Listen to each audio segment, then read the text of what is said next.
Bismillahirrahmanirrahim. Assalamualaikum warahmatullahi wabarakatuh. Rahayu, rahayu, rahayu. Salam persatuan Indonesia. Sahabat Padepokan Lokajaya yang insyaallah senantiasa dalam lindungan Allah Subhanahu wa Ta'ala, Tuhan semesta alam. Semoga kita semua selalu dalam kebahagiaan, dijauhkan dari segala sesuatu yang menyulitkan, dihindarkan diri kita dan keluarga kita dari segala malapetaka atau bencana alam atau fitnah dajjal yang merupakan fitnah yang sangat berbahaya apabila kita terkena. Salawat serta salam marilah senantiasa kita panjatkan kepada junjungan kita Nabi besar Muhammad sallallahu alaihi wasallam, dan juga kita panjatkan sholawat untuk beliau Khalifatullah akhir zaman Al-Muntazir Imam Al-Mahdi. Semoga dengan sholawat yang kita panjatkan kepada baginda Nabi Muhammad sallallahu alaihi wasallam, kita akan diberikan syafaatnya, akan dibimbing oleh baginda Nabi, dan juga dengan salawat yang kita panjatkan kepada Khalifatullah Imam Mahdi yang insyaallah di masa kita akan menemuinya, di masa kita lah kita mengalami. Semoga kita akan dipertemukan dan diberikan kekuatan oleh Allah Subhanahu wa Ta'ala agar kita dibebaskan dari pengingkaran tentang kehadiran Imam Mahdi kelak. Sahabat beriman, Padepokan Lokajaya rahimah. Sebagaimana kita ketahui bahwasanya Imam Al-Mahdi adalah sosok yang telah Allah tetapkan, Allah kodrat, Allah kehendaki, dan Allah ridhai dari jauh berjuta-juta bahkan bermiliar-miliar tahun sebelum dunia ini diciptakan. Yang mana sosok ruh tersebut itu sudah ditentukan oleh Allah di alam ruh, sebagaimana saya jelaskan pada konten-konten sebelumnya di Padepokan Lokajaya. Pada kesempatan kali ini tentunya saya ingin memberikan satu petunjuk yang saya dapatkan, yang insya Allah saya peroleh dari perjalanan rohani yang selama ini alhamdulillah Allah telah anugerahkan kepada saya untuk dijadikan sebagai salah satu dari sekian juta umat manusia di muka bumi ini yang dijadikan sebagai penyampai atau perantara menyampaikan berita-berita terkait dengan perjalanan akhir zaman. Sahabat beriman, Padepokan Lokajaya rahimah. Mungkin sering sekali saya menyampaikan satu perulangan suatu informasi yang bersifat mengulang. Pada dasarnya bukan karena kehabisan berita atau kehabisan petunjuk, namun di sini yang senantiasa disampaikan oleh beliau pada saat perjalanan rohani saya adalah agar senantiasa kita membangun kolbu kita, menjaga kolbu kita dengan mengisi dengan zikrul qalbi, Allah, Allah, Allah, Allah setiap saat, jelang tidur atau bangun tidur, atau sedang bekerja, atau sedang berkomunikasi dengan sesama, atau sedang mandi, atau sedang apa, senantiasa kolbu kita mengingat Allah, Allah. Disitulah pesan yang paling besar, karena memang Itulah satu-satunya cara bagi kita umat akhir zaman yang mungkin bukanlah ahlul Quran, bukanlah ahlul amal, bukan juga alim ulama. Inilah yang paling mudah, inilah penyelamatan yang paling ringan, cara yang paling bisa diakses oleh siapapun, namun Allah menerimanya dan Allah menjamin akan memberikan petunjuk untuk kita terkait perjalanan akhir zaman. Karena sesungguhnya betapa berat ibarat disampaikan oleh baginda Nabi Muhammad SAW, di akhir zaman itu kita memegang Islam, memegang din agama, itu ibarat kita menggenggam bara api, yang dimana kita harus tetap menggenggam meskipun panas, membakar, membara, perih, namun kita tetap harus menggenggam. Dan apabila kita lepas dari genggaman, maka tentunya kita akan menjadi golongan orang-orang yang tidak terselamatkan. Itulah kenapa senantiasa saya terus menyampaikan zikrul qaul, karena pada dasarnya di mana letak kuburan jin, di mana letak kuburan iblis, di mana letak kuburan roh-roh yang menyesatkan, bukanlah mereka terletak di pemakaman atau di tempat-tempat lain, tapi yang paling banyak ada di dalam diri kita, ada di dalam kolbu kita. Maka dari itu, mengapa ketika kita batal wudhu karena mungkin membuang angin atau kentut misalnya, kenapa kita tidak cebok, tetapi kita wudhu lagi?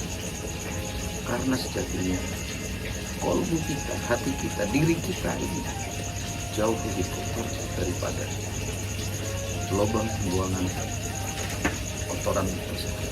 Maka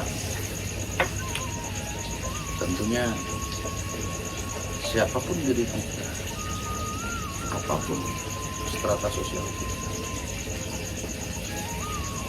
bagaimanapun makom keilmuan kita, apabila tidak didasari dengan kolbu, tidak didasari dengan penjagaan kolbu yang kuat, maka tentunya hanya akan menimbulkan perdebatan atau pemikiran-pemikiran yang akhirnya akan menjerumuskan dia.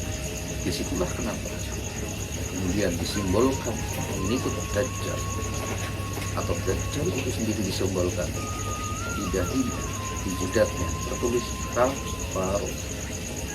Bukan lantas kemudian pengikut Dajjal atau Dajjal itu nanti ada tulisan kafar.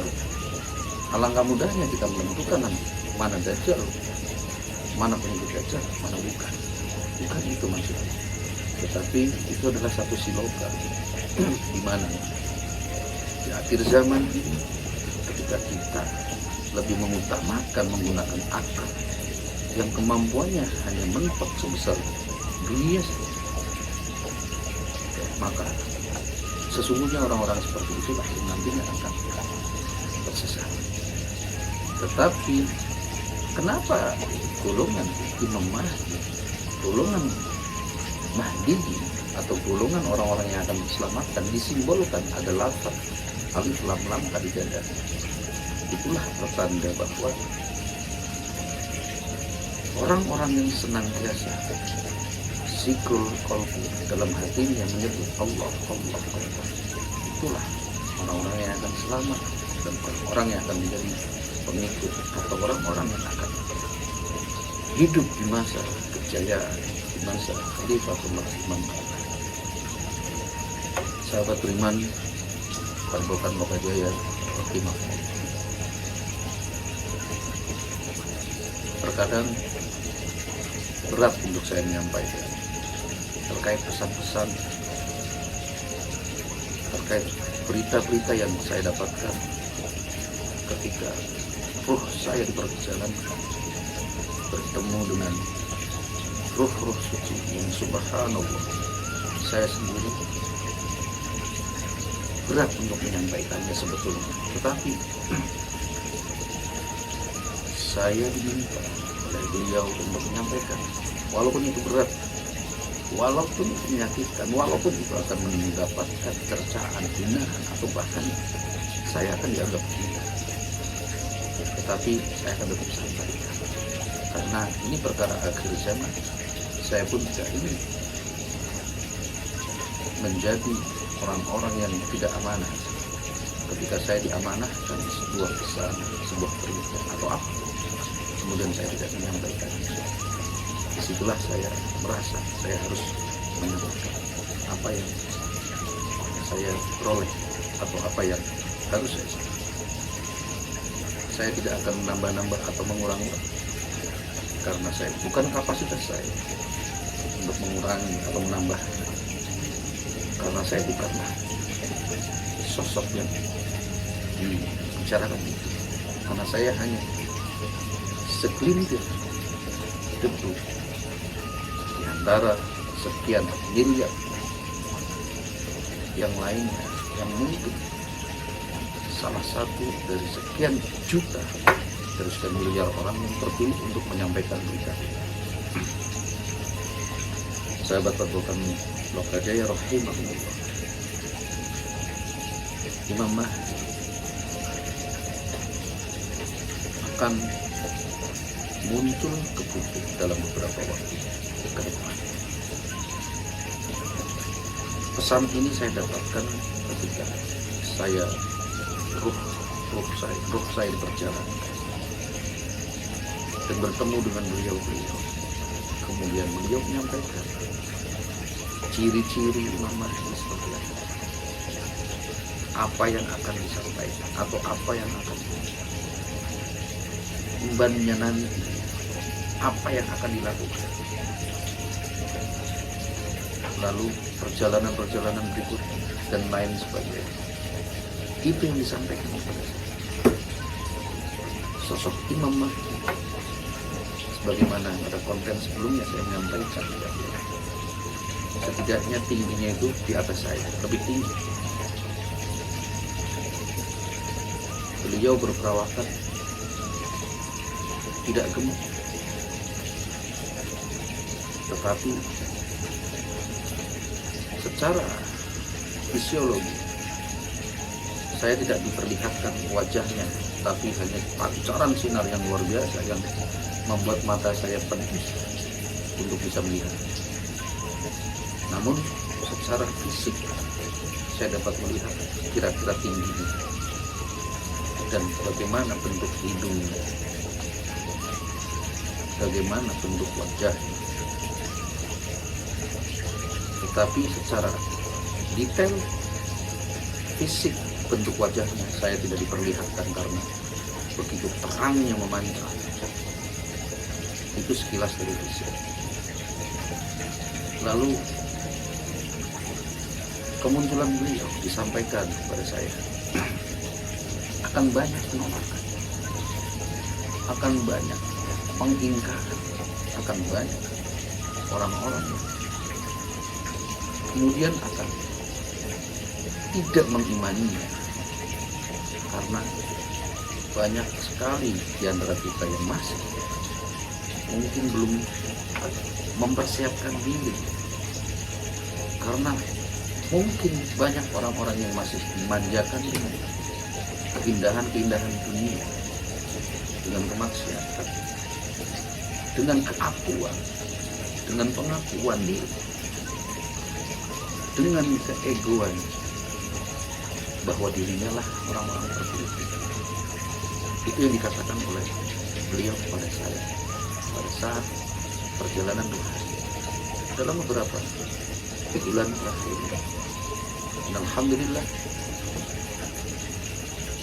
setiap apa yang saya peroleh, saya buatkan konten dan saya serahkan kepada pemilik atau pengelola atau pengasuh dari channel YouTube Padukan. Saya tidak memberikannya kepada yang lain karena saya tidak ingin ada sesuatu yang kemudian nanti dipelintirkan, yang kemudian akan menyerang saya atau hal-hal yang tidak saya inginkan. Sahabat patokan maka jadi rahimahullah.